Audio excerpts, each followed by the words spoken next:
그렇다면 박태환 선수에게 투약된 내비도는 어떤 약물인지, 그리고 음성에서 양성으로 검사가 바뀐 원인은 무엇인지 전문가와 연결해 알아보는 시간 갖도록 하겠습니다. 삼성서울병원 스포츠의학센터 박원하 교수 전화로 연결돼 있습니다. 교수님 안녕하십니까? 안녕하세요.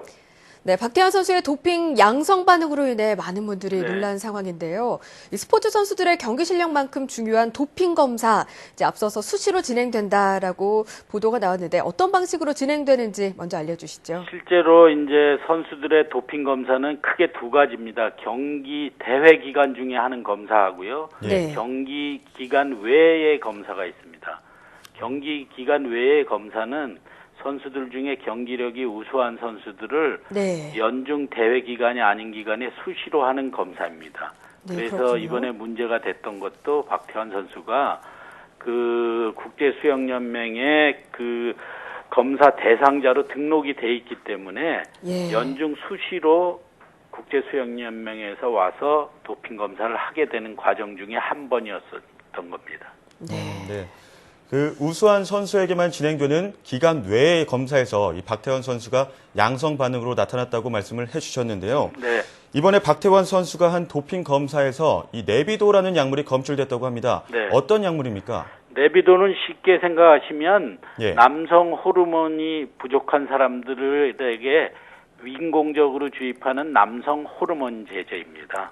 예. 네. 그러니까 나이가 들면 남성 호르몬이 떨어져서 근육 형성도 잘 안 되고 근력도 약해지고 하지 않습니까? 예. 그랬을 때 그 치료용으로 쓰기 위해서 외부에서 주입하는 남성 호르몬 제제입니다.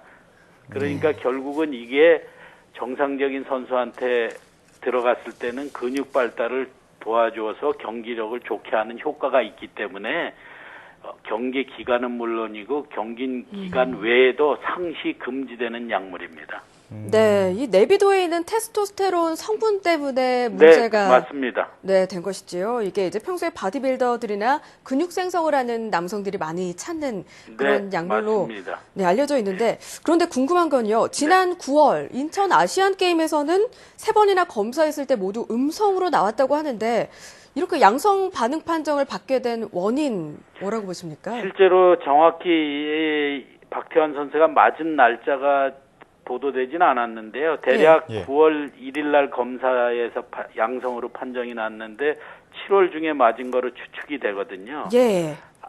아시안 게임은 검사일이 9월 21일이었습니다. 그러니까 그렇군요. 7월 중에 맞은 주사제의 농도가 시간이 지나면서 낮아질 거 아니겠습니까? 예. 물론 약효는 3개월이 가는 걸로 이 약은 제시를 하고 그런 걸로 검사를 받았지만 예.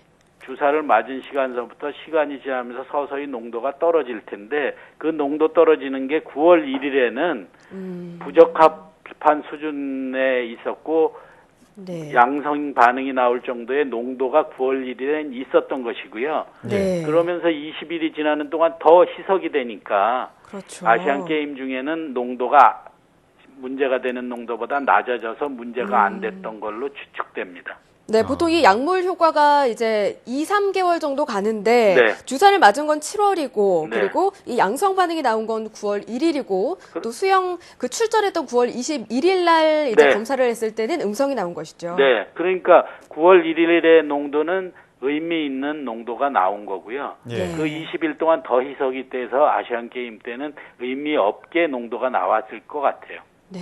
그렇군요. 간발의 차이로 참 안타까운 일이 벌어졌는데요.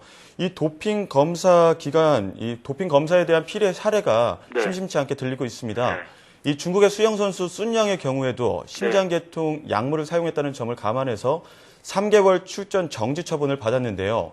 박태환 선수도 어느 정도 이 병원의 피해, 그 병원의 책임이 있다라는 것을 감안한다면 다른 상황이 벌어질 수도 있을 것 같습니다. 어떻게 보십니까? 실제로 다른 상황이 벌어질 확률은 별로 없습니다. 현재로 봐서는. 왜냐하면 도핑에 있어서는 엄격한 책임 원칙이라는 게 있어요. Rule of Strict Reliability라고 그래서 선수가 의도하지 않았어도 양성 반응이 나오면 책임은 선수의 책임입니다.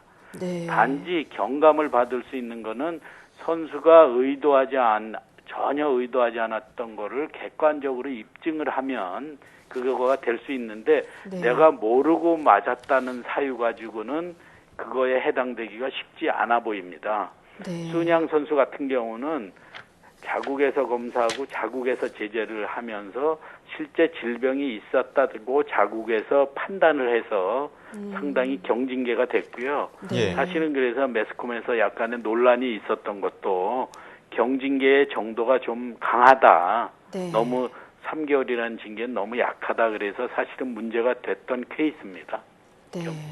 또 이 금지 약물이 검출된 날부터의 모든 기록과 입장이 무효가 돼서 네, 그렇습니다. 실제 예, 제재가 만약에 뭐 2년이 된다, 4년이 된다, 제재가 시작되면 예. 검사일서부터 2년입니다. 네. 그러니까 만약에 검사부터 지금까지 어떤 박태환 선수가 했던 기록, 그다음에 수상 이거는 다 취소가 되게 될 것 같습니다. 네, 그렇기 때문에 또 국민들의 안타까운 네. 마음을 이끌어내고 있는 것인데 이 도핑 검사는 선수 개인의 운동 경력에 또 치명적인 오점을 남길 수 있다는 점에서 방금 말씀 주셨지만 강력한 주의가 필요할 것 같은데요. 앞으로 이런 상황이 다시 발생하지 않기 위해서는 어떻게 해야 할까요? 실제로는 우리 국내에 정상적으로 등록이 되어 있는 모든 약품은요. 네.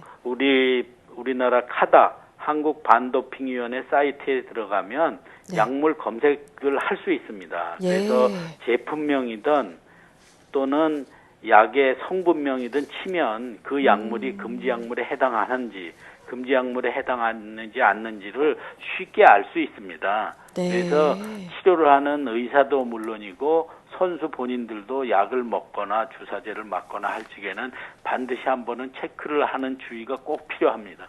네, 그렇기 때문에 더 안타까운 마음을 지금 주고 네. 있는 게 아닌가 싶습니다. 네, 지금까지 삼성서울병원 스포츠의학센터 박원하 교수와 함께 이야기 나눠봤습니다. 오늘 말씀 감사합니다. 고맙습니다.